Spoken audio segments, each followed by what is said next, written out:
আমাদের সমাজেও এরকম অনেক মানুষ আছে, ভাইয়ের সম্পদ হস্তগত করে নেয়, বোনের সম্পদ হস্তগত করে নেয়, ভাই বোনকে তার ন্যায্য হক দেয় না। জোরে বলেন, এরকম লোক মালদাতে আছে না নাই? জালেম, জুলুমবাজ। বোনকে জমি দেয় না। বোন যদি বলে ভাই বাপ তো মারা গেছে 10 বছর আগে, জমিটা একটু চাচ্ছি দাও, বলে তুই যদি জমি নেস খবরদার আমার বাড়িতে আসবি না। জোরে বলেন, বলে না? বলে না? বলে না?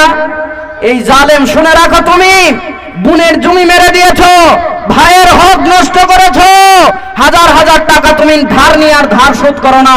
মনে রাখো, তুমি আল্লাহ রাব্বুল আলামিনের দরবারে দাঁড়িয়ে তোমাকে জবাব দিতেই হবে। আল্লাহ রাব্বুল আলামিনের সামনে দাঁড়িয়ে তোমাকে হিসাব দিতেই হবে। আমার ভাইরা, যারা বান্দার হক নষ্ট করেছেন, ওই আব্দুল উজ্জার চাচার মতো আরেকজনের সম্পদ মেরে নিয়েছেন, ধরে নিয়েছেন, খেয়ে নিয়েছেন, কালকে সকাল 9টা হতে হতে ফেরত দিবেন। যদি ফেরত না দেন, আপনার আমার কপালে কিন্তু দুঃখ আছে। বলবেন হুজুর কি দুঃখ?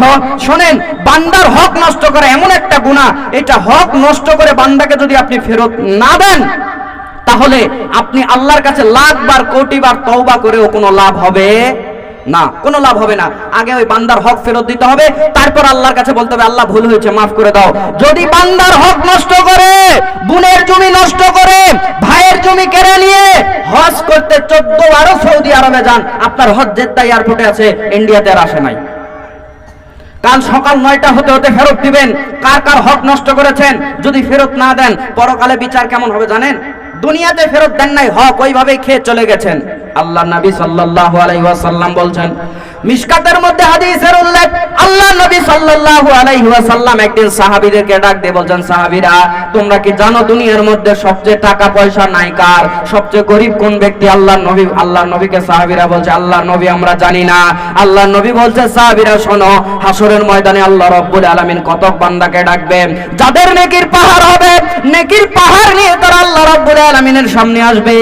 আল্লাহর সামনে যখন তারা নেকির পাহাড় নিয়ে আসবে, নেকির পাহাড় নিয়ে আল্লাহর সামনে হাজির হয়ে গেছে, আমার ভাইরা, পাহাড় সমতুল্য পরিমাণ নেকি, কিন্তু আল্লাহর নবী বলছে এই ব্যক্তিটাই সবচেয়ে বড় গরিব, সবচেয়ে বড় ফকির। সাহাবায়ে কেরাম বুঝতে পারলো না, আল্লাহ নবীকে প্রশ্ন করলো, আল্লাহ নবী এই মানুষটার এত নেকি থাকার পর লোকটা কেমন করে ফকির হবে?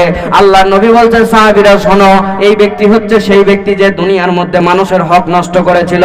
মানুষের হক নষ্ট করার কারণে তার যে একটা পাওনাদারের লিস্ট তৈরি হয়ে গেছে, বোনের কাছ থেকে জমি মেরে দিয়েছিল, রিকশাওয়ালাকে 20 টাকার ভাড়া 10 টাকা দিয়ে একটা থাপ্পড় লাগিয়ে দিয়েছিল।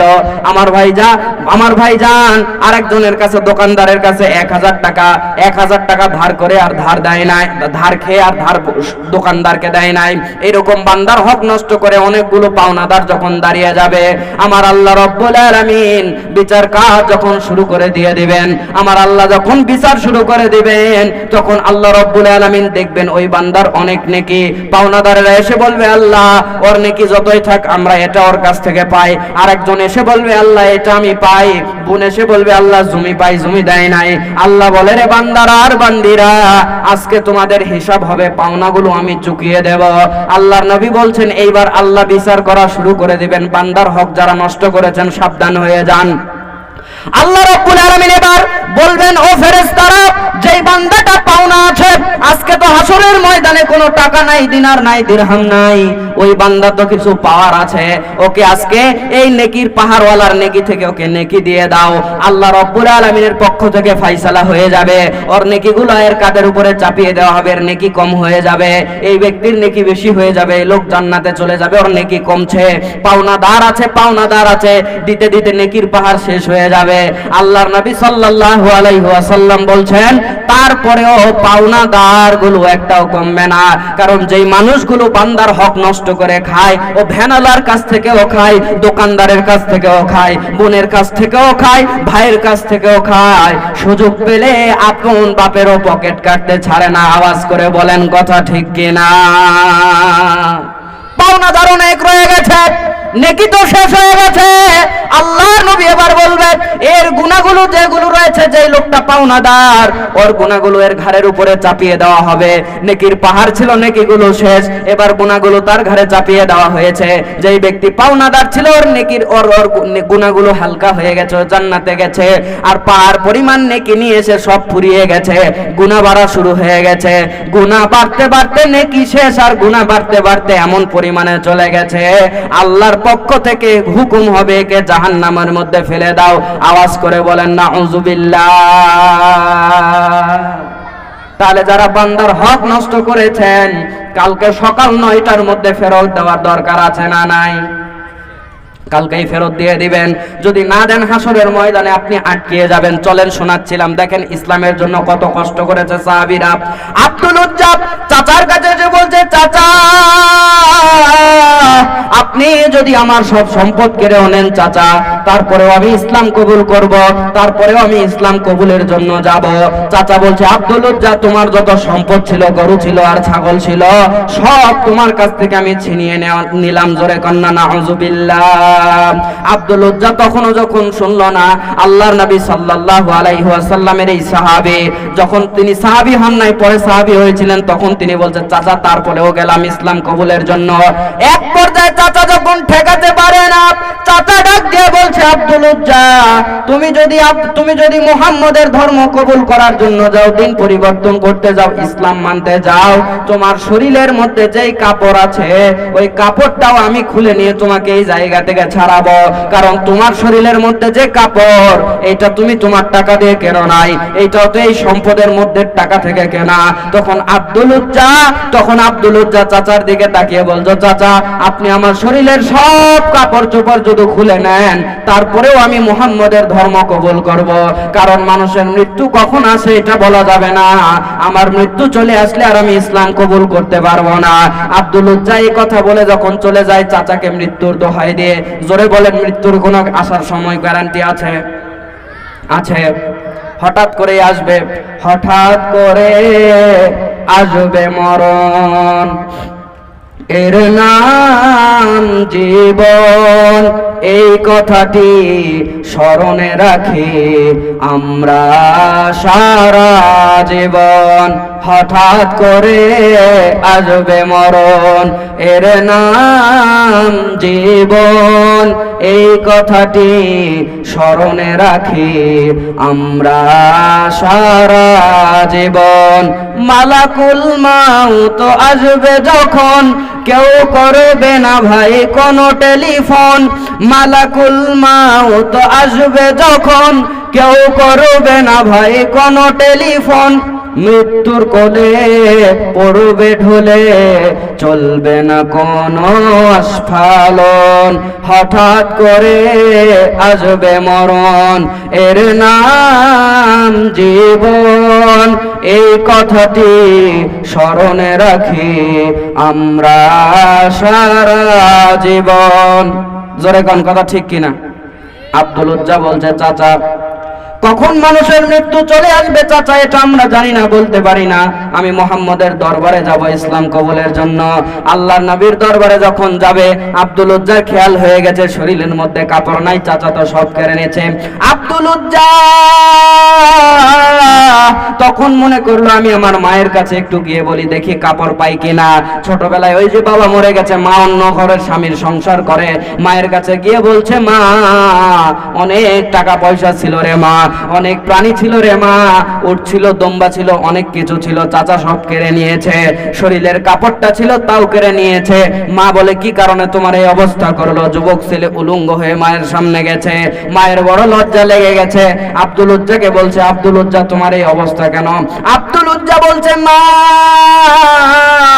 ইসলাম কবুল করার কারণে আমি আল্লাহর নবীর দরবারে যাব। আমার চাচা এই কথা শোনার পর সব কেড়ে নিয়েছে মা, শরীরের কাপড়টাও আনতে দেয়নি রে মা। তুমি একটু আমাকে আজকে কাপড়ের ব্যবস্থা করে দাও, এই কাপড়টা পরে যেন আমি আল্লাহর নবীর দরবারে যেতে পারি। মা ঘরের মধ্যে গেল, যাওয়ার পর দেখতে পারলো ঘরের মধ্যে একটা ছেঁড়া কম্বল পরে আছে। আল্লাহর নবী সাল্লাল্লাহু আলাইহি ওয়াসাল্লাম এর সাহাবী আল্লাহ নবী সাল্লাল্লাহু আলাইহি ওয়াসাল্লামের সাহাবী ওই সেরা কম্বলটা নিলেন, নেওয়ার পরে ওইটাকে দুই টুকরা করলেন, দুই টুকরা করে একটা লুঙ্গি বানালেন, একটা গায়ে চাদর বানিয়ে আল্লাহর নবীর দরবারে চলে গেলেন। আল্লাহর নবীর কাছে যাওয়ার পর আল্লাহর নবী প্রশ্ন করলো, রে আব্দুল উজ্জা, আজকে কেন তোমার এই অবস্থা? আল্লাহর নবীকে বলছে, আল্লাহর নবী এই ঘটনা। আল্লাহর নবী শুনে বলল, তুমি ইসলামের জন্য এমন বড় ত্যাগ করেছো, এমন বড় ত্যাগ স্বীকার তুমি করেছো। আল্লাহ নবী তখন বলে দিল, আজ থেকে তুমি আব্দুল উজ্জা নাও, উজ্জার বান্দা নাও। আমি আল্লাহর নবী তোমার নাম পরিবর্তন করে আব্দুল্লাহ লিখে দিলাম। একটু আওয়াজ করে বলেন না আলহামদুলিল্লাহ। ইসলামের জন্য দেখো যুবক, ওয়াজে যাওয়ার আগে তোমাকে ভিন্ন করে ওয়াজ করা লাগছে। আব্দুল উজ্জার মতো যুবক ইসলামের জন্য কত কি করেছে, নিজের শরীরের কাপড় পর্যন্ত তাকে ইসলাম কবুলের কারণে খুলে দিয়ে চলে আসতে হয়েছে।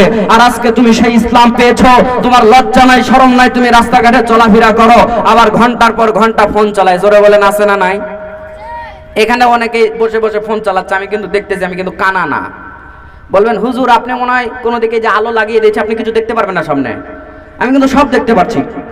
অনেকে মোবাইল চালাচ্ছে, চ্যাটিং করছে এখানে বসে, চ্যাটিং। যারা ফোন চালাচ্ছেন শোনেন, এখানে আমি আপনাকে আল্লাহর সঙ্গে পরিচয় করিয়ে দিচ্ছি। এখানে আপনার ফোন চালানো কখনো সুন্দর নয়, এটা আপনার জন্য অভিশাপের কারণ হয়ে দাঁড়িয়ে যাবে। আর কিছু যুবক ছেলেবেলেদের তো মাথা নষ্ট, ওদের তো মাথা নষ্ট। 15 ঘন্টা ফোন চালায়, 15 ঘন্টা ফোন চালায়। বলেন ও কি সুস্থ না অসুস্থ? আপনারা মনে হয় একেবারে সব আছেন না চলে গেছেন? নারায়ে তাকবীর, দেখি একটু হাত তোলেন। নারায়ে তাকবীর। না, আপনারা মনে হয় নেই, চলে গেছেন। আওয়াজ দেন না আপনারা। বাংলাদেশের, আমি বাংলাদেশের বক্তা, বাংলাদেশের ওয়াজ মাহফিল ইউটিউবে আপনারা দেখেন নাই? শ্রোতারা কেমন আওয়াজ দেয় দেখেন নাই আপনারা? তো সেই জায়গাগুলোতে ওয়াজ করে করে আমার অভ্যাস, একটু যদি আওয়াজ না দেন ওয়াজ করতে তো একটু অসুবিধা হয়। আওয়াজ দিলেও বুঝতে পারবো যে ওয়াজ বুঝতেছেন, শুনতেছেন। একটু করে আওয়াজ দিবেন, বলেন ইনশাআল্লাহ, বলেন ইনশাআল্লাহ। নারায়ে তাকবীর, লিল্লাহি তাকবীর। মাশাআল্লাহ। আমার ভাইরা, এই যে বললাম 15 ঘন্টা ফোন চালায়, এটা ইন্ডিয়াতে এরকম যুবক আছে? আছে আছে, বলেন আছে? 15 ঘন্টা ফোন চালায়, এ সুস্থ নয়, অসুস্থ। বোকা বোকা, শোনো বোকা ছেলে, তোমাকে আমি বলি শোনো, জীবনের সময় তুমি এভাবে নষ্ট করছো, তোমার কি মনে হয় আল্লাহর সামনে তোমাকে জবাব দেওয়া লাগবে না? মনে করছো হুজুর আমার ফোন কিনেছি, আইফোন কিনেছি 70,000 1 লাখ টাকা দিয়ে, এমবি ভরি আমি চালাই, আপনার সমস্যা কি? আরে বেটা মরে দেখ, তোর উপরে কটকটি চালান কেমন করে চলে? রাসূলুল্লাহ সাল্লাল্লাহু আলাইহি ওয়াসাল্লাম বলেন, তিরমিজির বর্ণনা, লা তাযুলু কদামু ইবনি আদম ইয়াউমাল কিয়ামাতি মিন ইনদি রাব্বিহি হাত্তা ইউসআলা আন খামসিন, আন উমরিহি ফীমা আফনা, ওয়া আন শাবাবিহি ফীমা আবলা, ওয়া মালিহি মিন আইনা ইকতাসাবা, ওয়া ফীমা আনফাকহু, ওয়া মা জাআমিলা ফীমা আলিমা। তিরমিজির বর্ণনা, আল্লাহ নবী বলছেন, হাশরের ময়দানে আল্লাহ রাব্বুল আলামিন বান্দাদেরকে হিসাবের জন্য দাঁড় করিয়ে দিবেন। লা তাযুলু কদামু ইবনি আদম ইয়াউমাল কিয়ামাতি মিন ইনদি রাব্বিহি হাত্তা ইউসআলা আন খামসিন। আদম সন্তান যখন আল্লাহ রাব্বুল আলামিনের সামনে দাঁড়িয়ে যাবে, আল্লাহ রাব্বুল আলামিন যখন আদম সন্তানের বিচার করার জন্য দাঁড় করাবেন, প্রত্যেক আদম সন্তানকে আল্লাহ রাব্বুল আলামিন 5টা প্রশ্ন করবেন। এই 5টা প্রশ্নের উত্তর না দেওয়া পর্যন্ত আল্লাহ কোনো আদম সন্তানকে পা নাড়াতে দেবেন না। তার দ্বিতীয় নাম্বার প্রশ্ন হবে, ও আন শাবাবিহি ফীমা আবলা, তুমি তোমার যৌবন কিভাবে কাটিয়েছো বলো? যারা ঘন্টার পর ঘন্টা ফোনের মধ্যে সময় কাটিয়ে, যুবক আর যুবতীরা জীবনের সময়গুলোকে নষ্ট করছো, তোমরা আল্লাহর দরবারে কি জবাব দিবা? তোমরা রেডি হয়ে থাকো, জবাব তোমাকে আল্লাহকে দিতেই হবে, তুমি আল্লাহর সামনে থেকে বাঁচতে পারবে না। 15 ঘন্টা ফোন চালাও না, জীবনের বাস্তবতা চোখে পড়েছে তোমার? জীবনের বাস্তবতা দেখেছো তুমি? বাবার হোটেলে আছো আর বাবার হোটেলে খাও, বাবার কাছ থেকে টাকা নিয়ে এমবি তোলো আর ফ্রি ফায়ার পাবজি আর এগুলো করে করে সময় কাটাও। ওই মেয়ের পিছনে, দুনিয়ার এক হারাম মেয়ের পিছনে ঘুরে ঘুরে তুমি সময় নষ্ট করো। শোনো, তোমাকে জীবনের বাস্তবতা কথা, 2টা কথা তোমাকে বলি। যারা এরকম সময় নষ্ট করো যুবকরা, কয়েকদিন পর তোমার বয়স আজকে 18 বছর 20 বছর রঙের বয়স, এই জন্য তুমি ফোন চালাও। তোমার আব্বার বয়স 40 বছর, তোমার আব্বাকে গিয়ে ফোনটা দিয়ে বলো তো, আব্বা 15 ঘন্টা ফোনটা চালান তো। তোমার আব্বা বললো, তোমার মতো আমি বলদ নাকি? 15 ঘন্টা ফোন চালাবো মানে? ঘন্টার পর ঘন্টা কানে ইয়ারফোন দিয়ে তুমি গান শোনো, তোমার আব্বার কানে একটু ঢুকিয়ে দাও তো, তোমার আব্বা সব ছিঁড়ে ফেলে বলবে, পাগল ছাগল, এগুলো কানের মধ্যে কি ঢিস ঢিস লাগিয়ে দিয়েছিস? এগুলো কি লাগিয়ে দিয়েছিস? যুবক শোনো, আজকে তোমার বয়স 20 বছর, রঙের বয়স, যখন 40 বছর তোমার বয়স হবে, তোমার হাতেও যখন ফোন তুলে দেওয়া হবে আর বলা হবে গান শোনো আর ফোন চালাও, তখনও তোমার ধৈর্য কুলাবে না। তবে এই সময়ের মধ্যে তোমার বড় একটা ক্ষতি হয়ে যাবে। কি? এই যে তুমি ফোন চালিয়ে লেখাপড়া করো না, সারা রাত ফোন চালাও, আপনারা জানেন রাত 2টা 3টা পর্যন্ত ফোন চালাও, ঘুমায় না রাত্রে, গরু ছাগলের মতো সকালবেলা ঘুমায়, সকালবেলা ঘুমায়ও, রাত্রে ঘুমায় না। একদিন গিয়ে চেক করবেন, বাংলাদেশি হুজুর মিথ্যা বলবেন না সত্য বলবো, আজকে নয়, আজকে সজাগ থাকবে, আজকে হবে না, কালকে কোনো আওয়াজ করবেন না, কোনো আওয়াজ ছাড়া কোনো জানালা বা দরজা দিয়ে ওকে একটু দেখার চেষ্টা করবেন আপনার ছেলে বা আপনার মেয়ের ঘরে, দেখবেন ও রাত 2টার দিকে ফোন চালাচ্ছে। যদি বুঝতে দেন, একটু আওয়াজ করেন, ও ফোন বন্ধ করে এমন ভাবে ঘুমের ভান করবে যে 5 ঘন্টা থেকে ঘুমিয়ে আছে, বুঝতে দেওয়া যাবে না। দেখবেন সারা রাত ফোন চালাচ্ছে।